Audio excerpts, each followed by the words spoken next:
Ребята, привет! Сегодня учим домашних животных.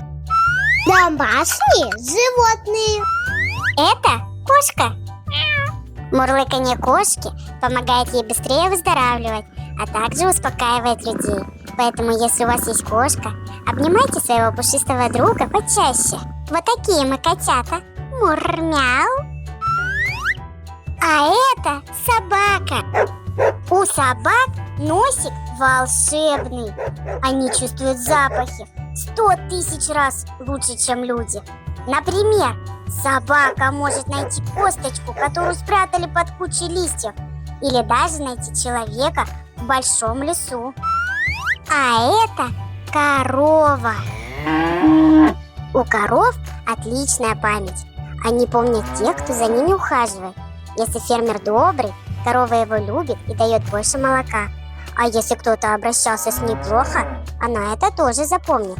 Ребята, а вы любите йогурт, сырок, мороженое, молочный коктейль, сыр? Это все готовят из молока. Спасибо коровке за молочко. А это лошадь. Лошади как волшебники. Они часто предчувствуют непогоду или опасность еще до того, как это заметят люди. Еще лошадки помогают лечить людей. Очень полезно для здоровья кататься верхом на лошади. А это кролик. Представляете, кролики умеют разговаривать лапками.